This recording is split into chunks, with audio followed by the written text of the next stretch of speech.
A green feast for the eyes, representing order. But it also guzzles precious water and creates hardship. It's not a meadow or even an edible plant, yet it's been quietly mesmerizing humans for centuries.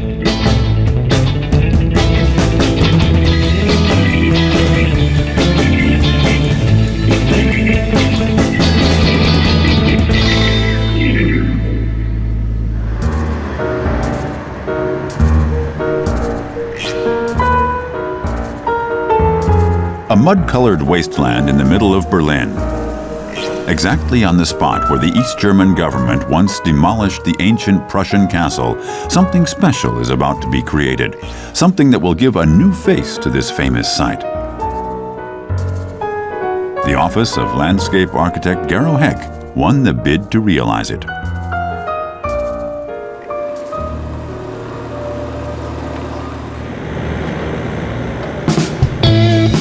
More than 2 years of planning were needed to let grass grow over this historic and controversial place.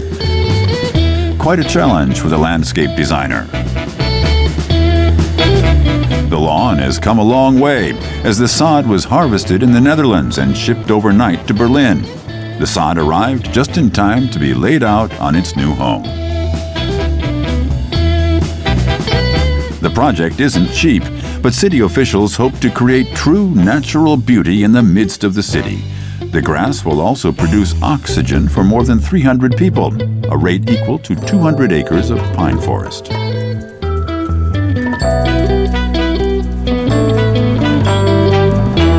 But what else will the lawn provide? Ich glaube, was die Nutzer, die hier zahlreich herkommen, I suppose those coming here appreciate its purpose. Komprimierte Natur, also dass man Living in such an urban, concrete environment, a large vegetative area of lawn will be a kind of cultivated wilderness, an accessible piece of nature. Wildnis als ein Stück Natur empfindet. But above all, it's a huge invitation to relax. Although grass has been called hair of the earth, decorative lawns are anything but natural. With a heritage stretching back to the Age of Enlightenment, fine turf is a royal descendant. The roots of the modern garden date to the 18th century England. Its purpose was to represent power and wealth. Large areas of turf were a symbol of how much land could be used for a purpose other than growing food, and only royals had the funds to employ a large number of gardeners to keep their greens in shape.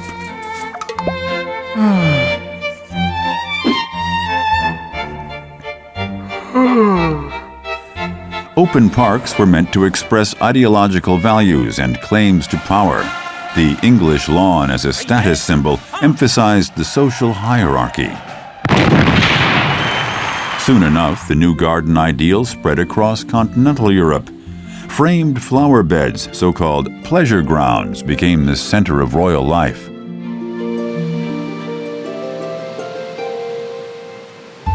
Sports like tennis, cricket, and croquet, also known as pall mall, evolved into favorite feudal pastimes, all played on the natural green carpet. The green mat finally became a stage.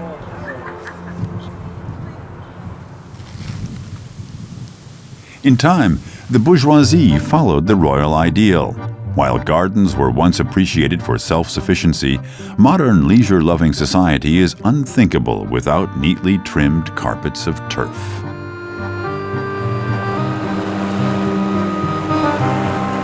A lawn demands full attention. Its sensitive culture cannot survive without regular care, since heat and weeds constantly endanger its perfection. However, a decorative lawn symbolizes power over nature. The more immaculate the green, the stronger man's feeling of control. Lawns keep firing our creativity. Even when we're children, they trigger our obsessions, in a good and a bad sense.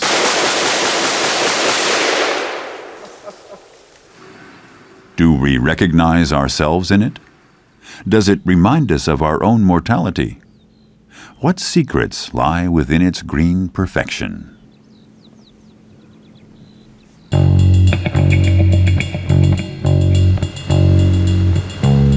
Baron Albrecht von Knigge is a keen producer of tender green. He knows all of its secrets as he runs one of the largest sod farms in Germany.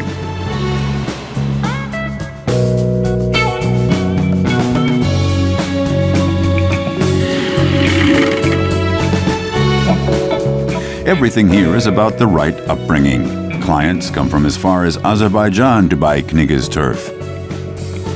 Delivery is a special challenge, as the sod has to be installed the moment it arrives at its destination. The nobleman is proud of his product. To fulfill the same level of R quality for a homeowner is very difficult. The technical requirements, irrigation technology, and intensive caretaking cannot match what we provide here.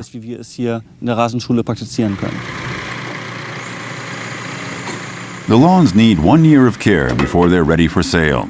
Mowing the grass 3 times a week makes it grow dense instead of high. 1.5 inches is considered perfect.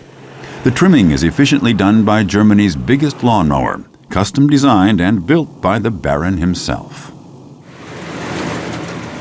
A powerful suction device removes the clippings to prevent tangles and the spread of weeds and worms.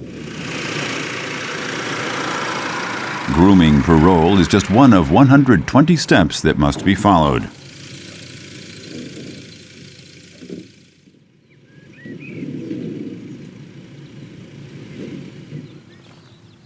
The men keep a constant watch on the weather and use their own expert judgment to decide how long to use the district's largest irrigation system.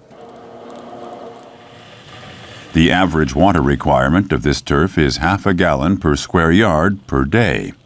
In midsummer, this can easily double.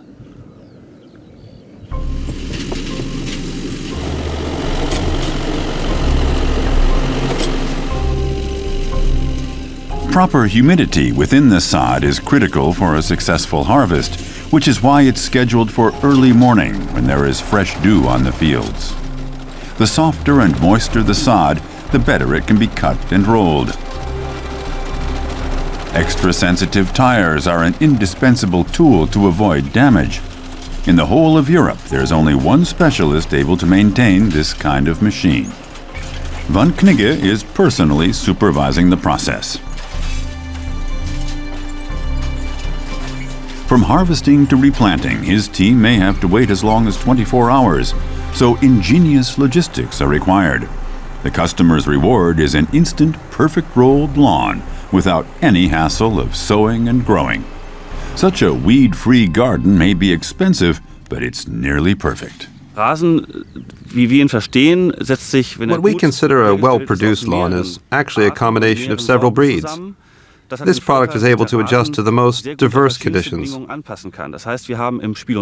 our turf isn't a monoculture at all, but a blend of 3 different breeds: common meadowgrass, red fescue, and perennial ryegrass. The lawn's consistent look isn't a coincidence, but a result of carefully selected color-matching varieties. Chemicals are also widely used to suppress unwanted plants. But as strict conservation laws prohibit chemical use in Europe, von Knigge has to import the seeds from the U.S. Most customers have no idea their lush garden carpet is grown overseas. But for true lawn lovers, such certified green outweighs any concerns. Impure blends of breeds are unacceptable for the nobleman. Man sollte darauf achten, dass man eine Regel-Saatgutmischung kauft, denn you should only ever buy a certified seed mixture, since this is the only way to get a certain minimal standard. Uncertified mixtures can also contain varieties breeded for animal grazing. These grasses will grow too strong and fast in your garden. The money you save will end up being spent on more mowing and care later on. Des Samens sparen haben sie hinterher beim wiederholten und viel zu häufigen Mähen des Rasens. For animal lovers, there are even mixtures blended to attract species of deer. Just one example of what a qualified lawn can do. You can see how easily the sod can be rolled out without falling apart. It requires a very healthy network of roots. Look at this. Very little earth, but a lot of root mass. That's what guarantees a solid structure. Das gibt die Struktur des Rollrasens in der Sode. Hanging a roll of sod on your wall is just one purpose, though.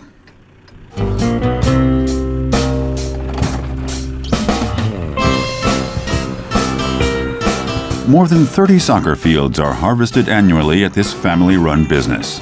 The prices aren't cheap, but its superior quality meets with a quick sale. Clients from all over Germany order their sod online.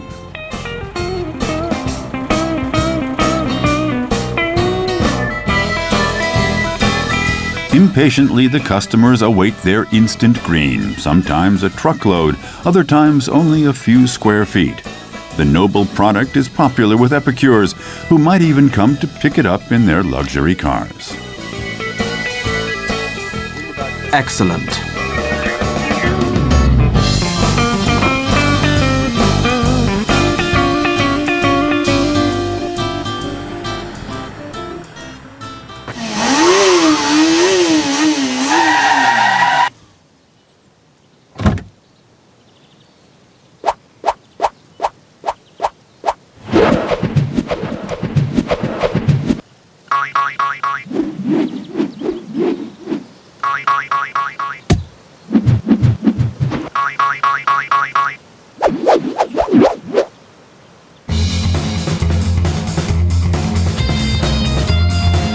Nowhere in the world are lawns as prized as in America.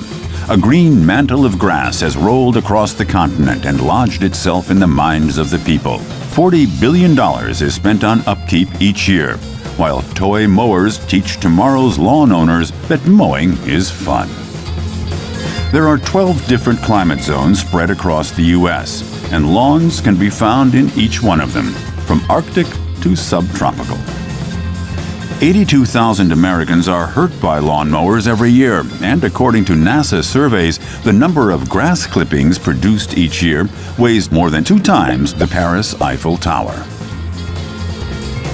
More surface area in gardens, parks, and golf courses is devoted to lawns than to any other irrigated crop, including corn. As part of a set of values such as success, family, and security, maintaining a well-kept front lawn has become a Puritan duty. More than any other form of growth, it satisfies that part of the human soul which longs for control. As the middle class migrated to the suburbs in the 1950s, cultivated lawns became part of a new housing standard, one that demonstrated social mobility.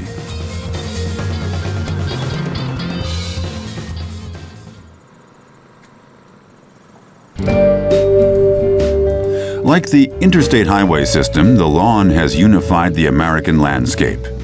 But in an arid region like California, maintaining that unity isn't easy. Though the water level sinks dramatically in summer, the green dream is kept alive in every season. It's just a too vital part of the American dream. The annual wildfires in the LA region can't harm the idea either, even though fire brigades have problems finding enough water.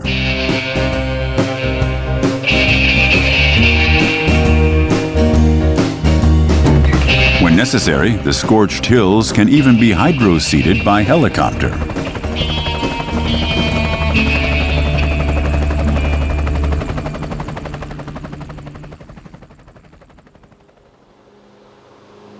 Under these special conditions, tending the lawn is often outsourced to pros. One of them is Gary Gordon. He runs a lawn care service in the Hollywood Hills, where cost hardly plays a role. The plants in this garden, for instance, are worth $25,000 and need regular care. There's no room for slacking, as homeowners expect a perfect garden atmosphere year-round.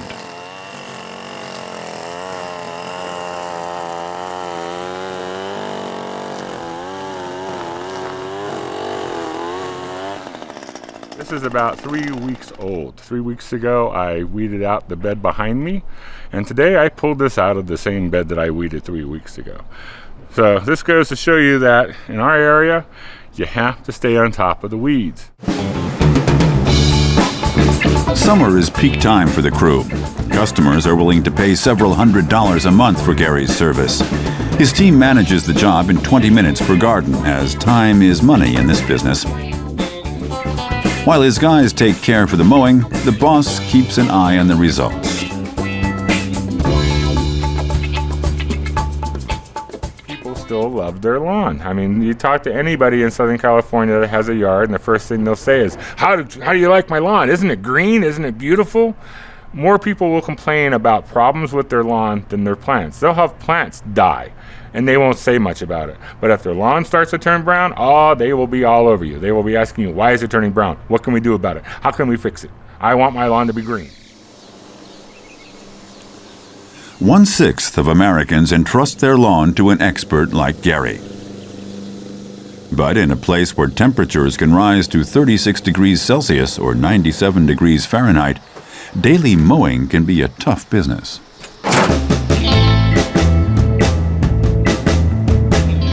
The job has to be done quickly because the next client is always waiting.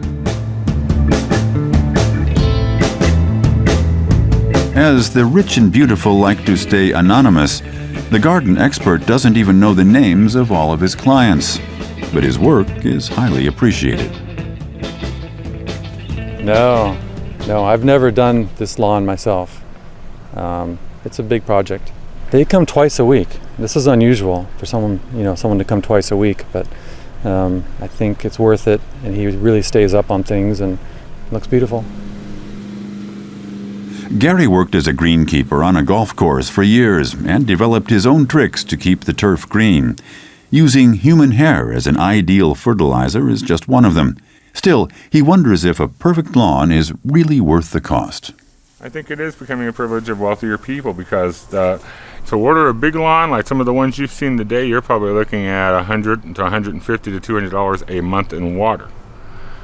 And as far as gallonage, you're probably looking at thousands of gallons of water per month going into the lawn.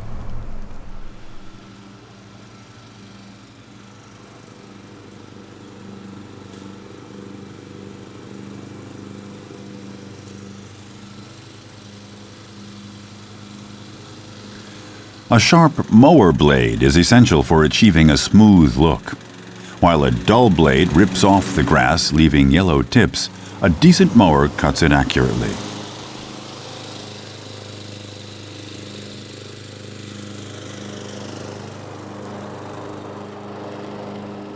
Gary is constantly checking samples to keep the turf looking consistent.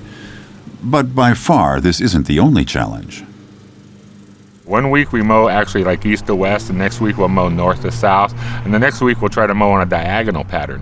That way, you put a pattern into the lawn. You show that you show that you're mowing differently, so that it shines a little better. It's darker on one stretch than it is on the other stretch because of the way the sunlight hits the grass. The professional's greatest source of pride is this dense lawn of St. Augustine grass. An unusual test verifies the quality of this masterpiece. A lawn with long-lasting care can be so soft, even an egg can bounce off it. Such quality can't be taken for granted. Wherever care and irrigation is neglected or can't be paid for, the grass will burn and wither away. Research shows that a lush-looking lawn can raise a property's market value up to 15%. With so much at stake, unusual means become a serious option.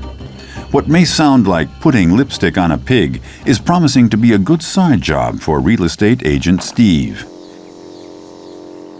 He hasn't sold a house for some time now, but his non-toxic lawn coloring guarantees enduring green for 3 months. We all like to look at things that are alive and things that are healthy, and this influences the individual, and it'd be more positive because we don't feel so probably tired or dried out, you know. I think we feel refreshed.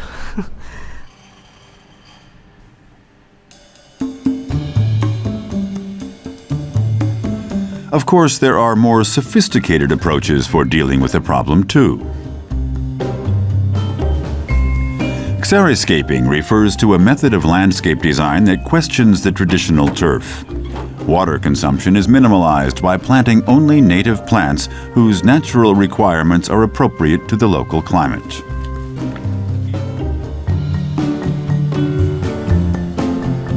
There's no way of taking those out without The border of that, and then we'll take the rest and just... It takes 2 days of digging to dramatically cut down this household's monthly water bill.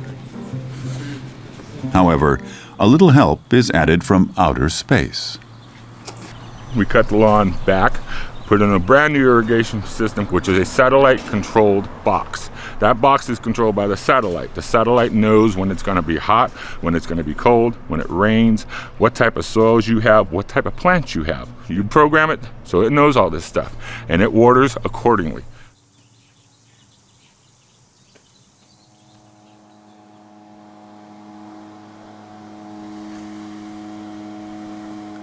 For neighbors who still trust in the old ways, the new appearance takes some getting used to.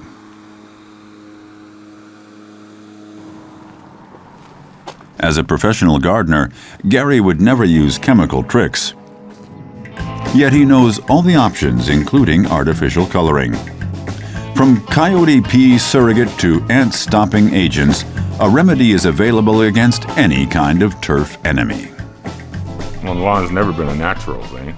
You know, you have to put it in. It's not natural. There are certain weeds like crabgrass, spurge, nutsedge. Once they get a root in, they will grow and they will take over the lawn. They will start to kill what's there and they will become the predominant species there. If you want a lawn, you want the lawn. You don't want a bunch of weeds. You don't want a bunch of other grasses or anything that's growing. You want the lawn you paid for in your yard.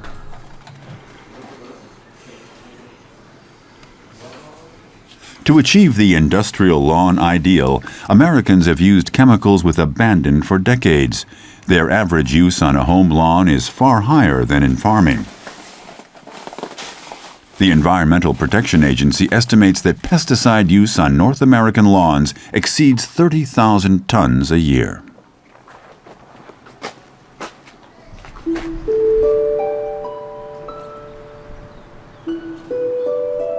Gary's own garden doesn't live up to these numbers at all.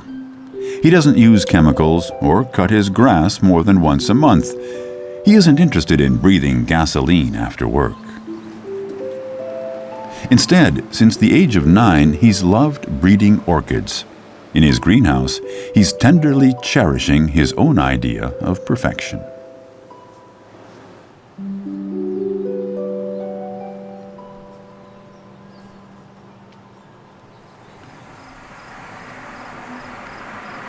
"2,300 miles east in Canton, Ohio, lawns are appreciated just like everywhere else.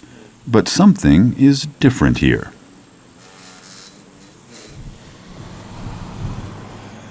This small town used to be famous for its engine factories, but today, after their demise, it is struggling. Half of Canton's population have moved away in recent years. Empty factories are everywhere. It's no surprise to see one burn down, since insurance fraud is a profitable business. Building inspectors Angela Cavanaugh and Jerry Baker have an eye on demolition and building permits. But they also have another job. In an effort to beautify the city, lawmakers have created Ordinance 551.02 to force homeowners to keep their grass short. Okay, everybody's cut their lawn here. This person hasn't. This person hasn't. But most people cut their lawns. See how these houses are all nice and that house looks like they don't care.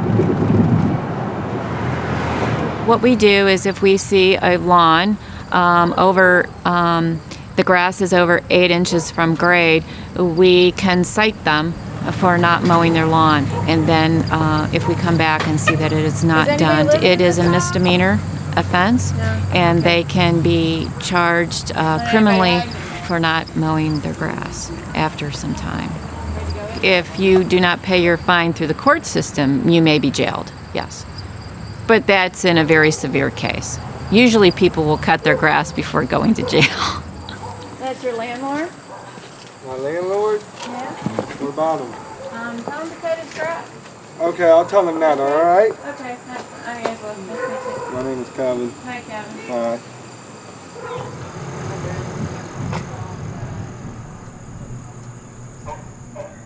Not keeping the lawn short in Canton carries a risk of up to 30 days in prison. In some cases, the rundown houses even have to be demolished. Yeah, it's bad enough to take down. Okay, is this going to be, put this on the demo list, 1117. Site them for high grass and debris on the front porch.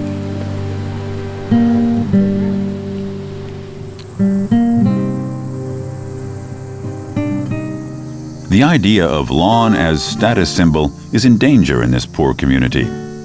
Changed realities are hard to accept, so some resist in their own way.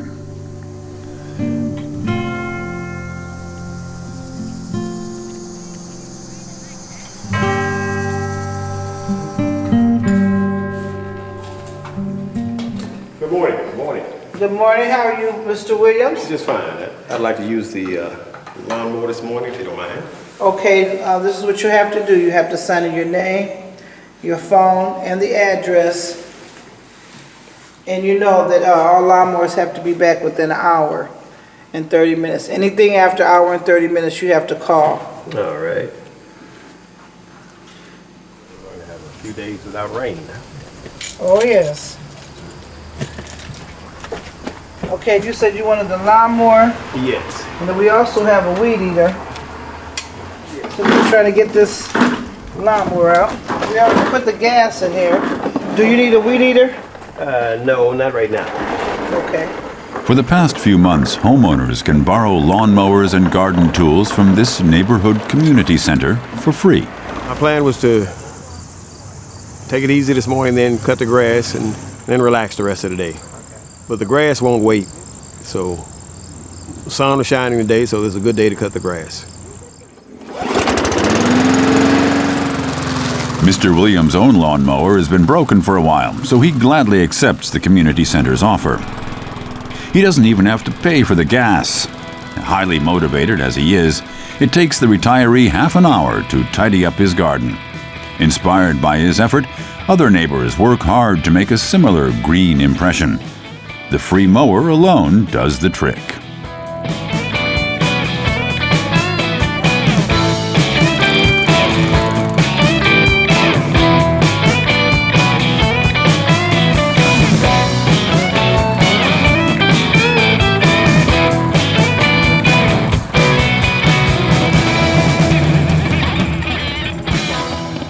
Right now, we just been doing the grass in the neighborhood, keep trying to beautify it, make it look better for the neighborhood. A lot of people don't have the lawnmowers to do it. They might feel they want to do it, but they don't have the lawnmowers to do it. But now they do. I'm keeping it up because I live here, and I care about where I live.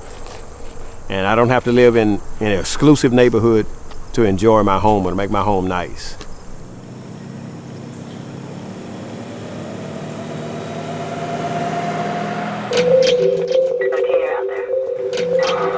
Meanwhile, Angela and Jerry continue their patrol. Not every neighborhood they visit needs the offer of a free lawnmower to get the grass cut.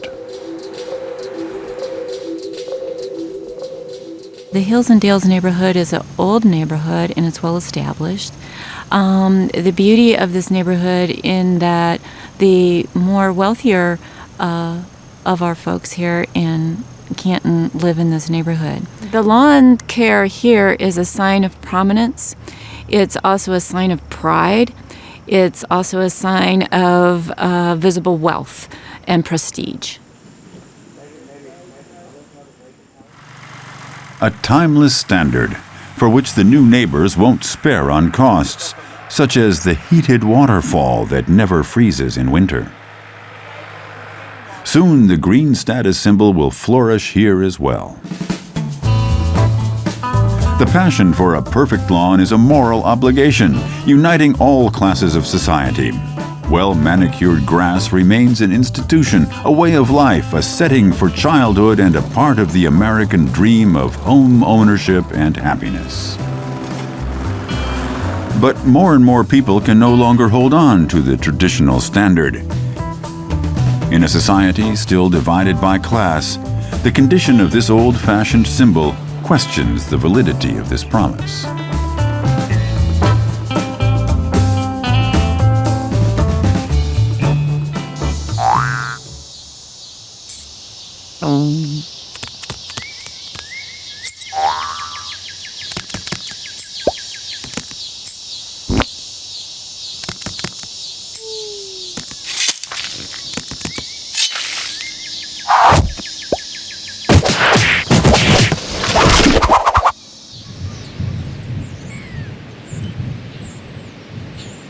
On the other side of the Atlantic, evidence can be found that tending lawns doesn't have to be a chore.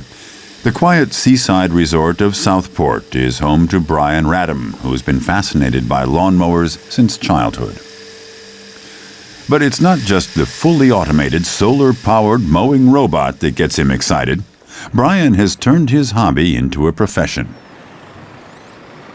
Grass cutting is quite fascinating. It's got it's the smell, it's the character, it's the noise of the machine. And some of the old ones bring a real smile to your face, a little bit like driving a vintage car. Push mowers, riding mowers, electric or motor-driven. Brian even offers hovercraft models. But the largest attraction of his family-run store can be found on the second floor. The British Lawn Mower Museum features everything that could get a genuine fan excited. All thanks to one man. Edwin Buddin, who invented the lawnmower in 1830, worked in a woolen mill, and the owner of the mill got an order for guardsmen's uniforms, and he wanted the cloth to be perfect. So he asked Edwin Buddin to make him a machine that would cut all the tufts and the bobbly bits off the cloth. And what he'd invented was this cutting principle, which is a revolving blade over a fixed blade. And he found that it cut the grass really efficiently. And then eventually, when he finally put it on the market, he said, people will find my machine an amusing and a healthy exercise. And it really hasn't changed to this day. The little device started to change the world's surface in 1840. It was this machine which allowed large areas of lawn to be maintained at a low cost. First powered by horses, then steam, and ultimately by the combustion engine, the lawnmower's success reflects the story of industrialization.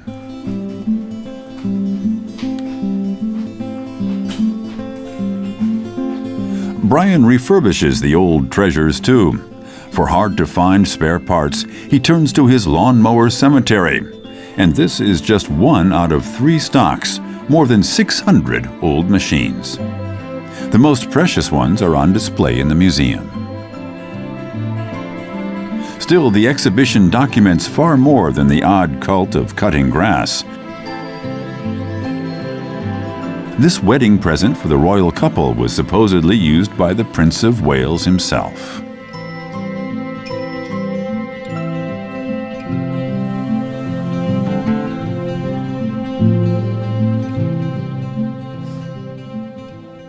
By the 1950s, there were a few manufacturers that are not normally associated with lawnmowers.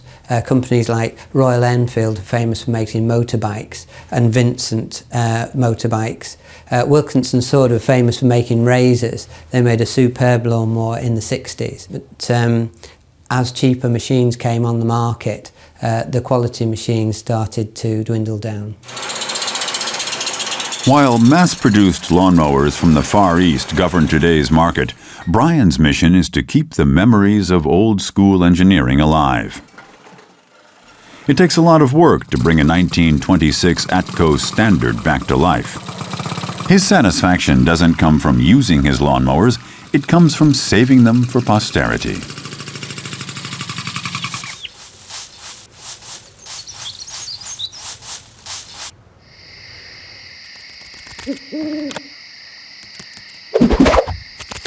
The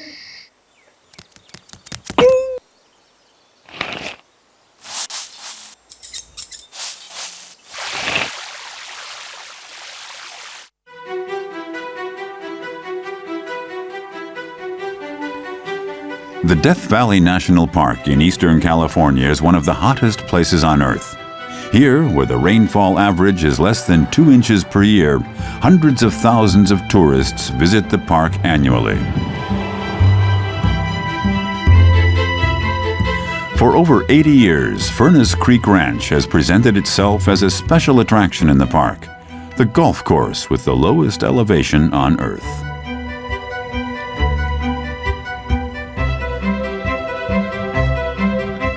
You better get up early for a game as the heat quickly rises in summer. It's a special challenge for the players to finish by noon before the temperature climbs to 46 degrees Celsius, 115 degrees Fahrenheit or higher. Paying visitors expect and find an exclusive ambience in such an extreme environment.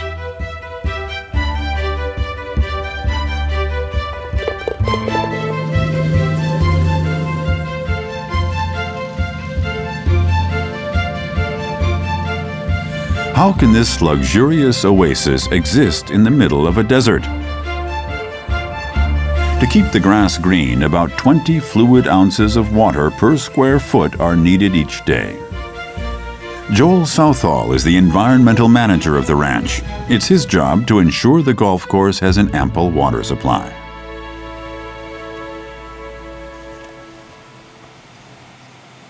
We have large groundwater reserves, so there's natural springs throughout the park and a tremendous amount of groundwater. And so that's where the water for the golf course and for the ponds and for our property comes from deep production wells up in the hills behind us. Most of the groundwater in the park is from thousands of year-old snowmelt that has come down through the aquifer and is generated that way. There is replenishment through rainfall, but my job is to make sure that we're using all of our resources wisely, making sure that we're only using what we need, we're using it in the most efficient and smart way possible.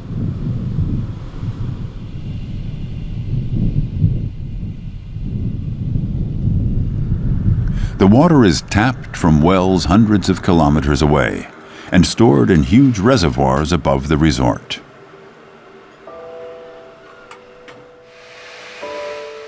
Permanent controls are necessary, as Joel has to keep an eye on consumption. Still, underground water reserves have been shrinking for decades. Down below, the water is first led into the pool, free of chlorine. Then it's pumped into this pond. Through a well-engineered network of subsurface pipes, it runs to irrigation hubs on the golf course.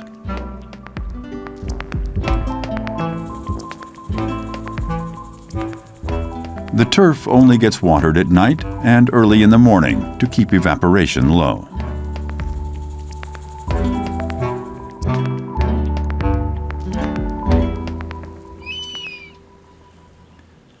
Few plants stand a chance of survival under the valley's harsh conditions. The golf course in Furnace Creek appears like a miracle in the desert. It is man alone who keeps the site alive.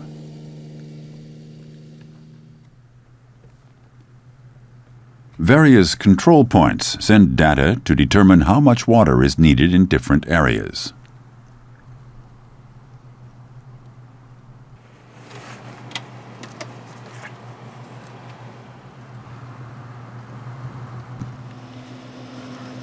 The data is processed by a central computer controlling the automatic irrigation. Along with Superintendent Chris, Joel monitors the fragile ecosystem of the complex 24 hours a day.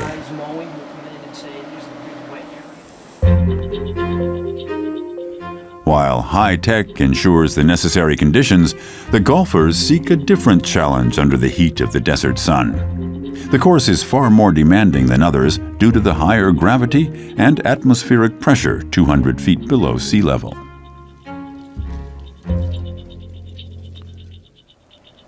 The visitors love the special atmosphere of the course. Having this beautiful grass out here under these circumstances is very unusual. You don't really expect to see grass like this in a desert. I live in Scotland, which is obviously the home of golf. This is where it all started, but you must put a lot of water in these courses to keep them as green in the middle of this desert. It's in great shape. They water it pretty good. Raymond plays even at nighttime when it's 120 out. Raymond plays all year long.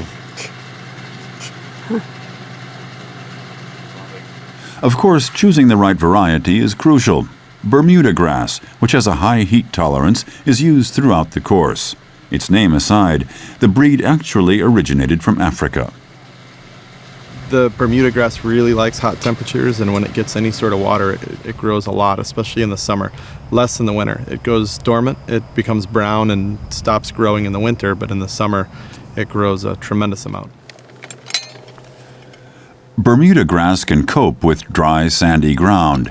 Its roots grow deep and are highly capable of storing water. But due to its robust character, it's also difficult to kill if unwanted. Yet, it's exactly this quality which makes it appropriate for the extreme golf course. If you have real thick grass, like in this Bermuda, the weeds can't come in here. It's not going to happen. But when we stopped seeding, that's just pretty much bare dirt with the dormant Bermuda on it, and we started getting poana, and that's annual bluegrass. And the problem with it is that it forms seed heads when the grass is only that tall, and what that does is make bumps. So if you're putting on that, instead of your ball rolling in a nice straight line toward the hole, instead it goes like a pinball. It's just moving all over the place. Among all weeds, Poa annua is the most widely spread and well-adjusted to all climates. In a world of artificial perfection, this inconspicuous little herb is the dangerous villain. Its progress is unstoppable. The biogeneticist David Huff is exploring the secrets of annual bluegrass. To decipher its genetic properties, he collects samples of the plant from all over the world. After 15 years of research at the Institute of Turfgrass Science at Pennsylvania State University, he was able to prove that a seemingly worthless weed like Poa annua can actually be turned into a perfect putting green. It is widely distributed in the world. There isn't a place on the planet where this grass doesn't grow, including the islands off of Antarctica. And to many people, this annual bluegrass is a weed, and it invades their turf, and they've spent many years trying to eradicate it. But as you can see from this sample, it actually has many fine quality characteristics, has very high shoot density and tolerates very close mowing. There are hundreds, if not thousands, of biological varieties. No one knows the exact number. On the Institute's experimental fields, the growth of the plant is examined to find the most commercially viable kind. One step toward this goal is to categorize the hardy samples. For 3 years, the grass is closely observed and studied.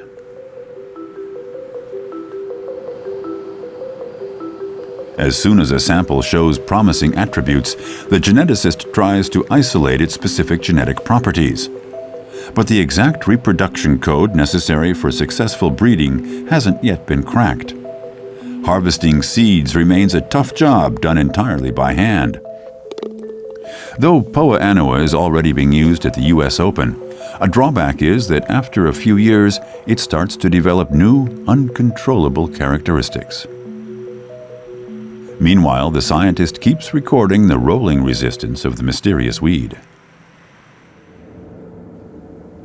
In the 50s, the Turfgrass Institute launched a bestseller.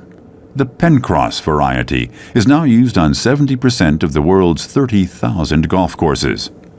The genetic ancestors of this global player have been resting in a humble little tub for decades. Out on the test field, the grass experts research lawn varieties suitable for the demanding homeowner market.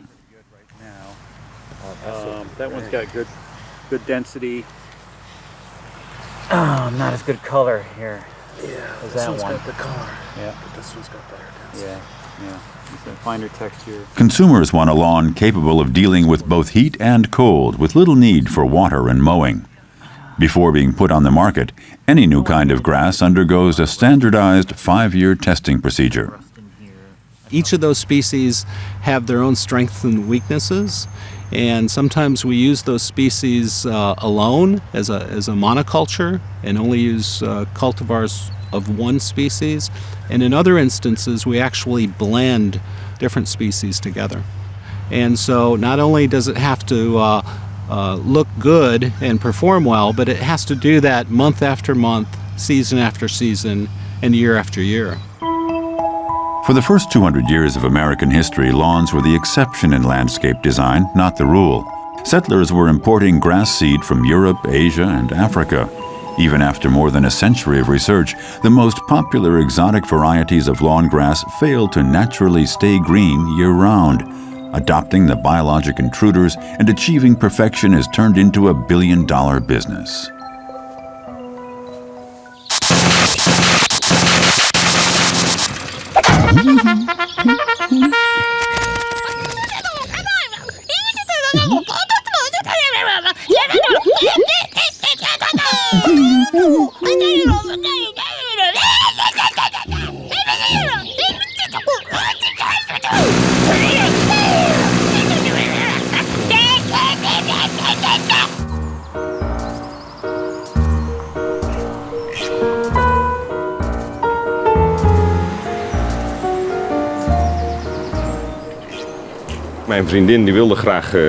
My girlfriend wanted to have a lawn again, and you'd think, all right, let's just take some grass and grow it.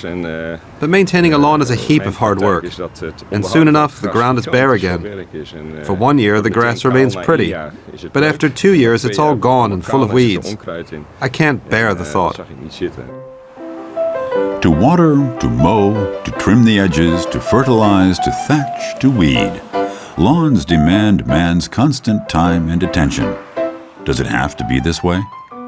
Ludo Deveaux of Antwerp deals with 80 kinds of artificial grasses, all designed by him.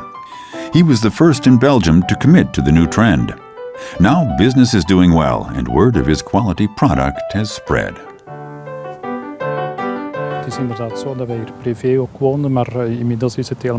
We live here too, but it's become something like a showroom for artificial lawns, attracting visitors from all over Europe. People come from places like Germany and France because their home selection is poor, and they want to see how it looks in an outdoor facility.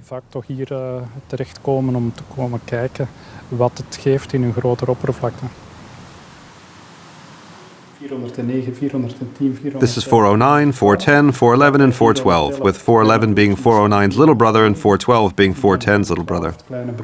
What do you mean, little brother? It's not as high, is it? Right, this one is a bit shorter and less dense. I believe this is the future. After a long day at work, people don't want to spend their time mowing the lawn. In our society, you look ahead, not behind, and that is just what we're trying to do. In the name of progress, the looms chatter away day and night.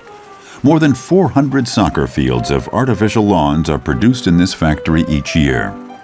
The result is shipped as far as Dubai because the product is especially popular in arid regions. In a complex process, the polyethylene is woven on rubber mats. Rolls promising homeowners years of tranquility are piling up in the warehouse. There's only one challenge left. Het is wel zo natuurlijk dat wanneer het zonnetje schijnt, en dat hebben we graag natuurlijk. If the sun is shining, we feel happy, and everything heats up. So does our grass. Unlike natural turf that remains cool and fresh, ours warms up a little. But scientists have started to develop new additives to prevent this effect. The only thing that artificial grass is lacking is the smell.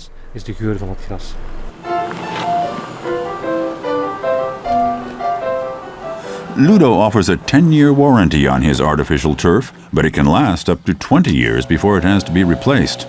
This indeed is a tempting argument for homeowners. Before the green dream can come true, the subsoil has to be carefully prepared. The ground has to be clean and smooth.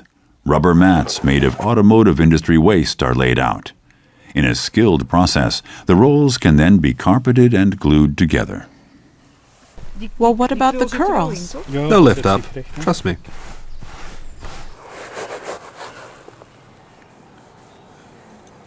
For the price of a compact car, customers get perfection that could never be attained the all-natural way.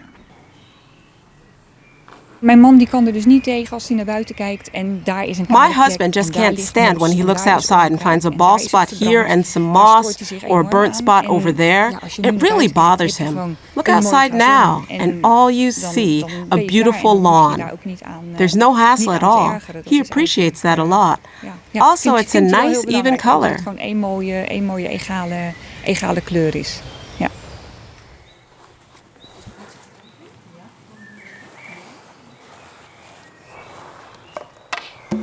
Three days later, the garden season begins. Moles don't stand a chance here. Watering, mowing, trimming, fertilizing, thatching, resowing, aerating, weeding, all chores of the past. Here it is, the perfect lawn. It doesn't smell like we're used to, and flammability might become an issue too, but who cares? Still, a feeling of slight discomfort remains. Do we sense our suppressed longing for nature, wide open spaces, and freedom? Man's pursuit of the perfect grass is a fight that can never be won. There's only one thing for sure. Without human dedication, our cultivated piece of nature will soon be extinct. Wouldn't that be a shame?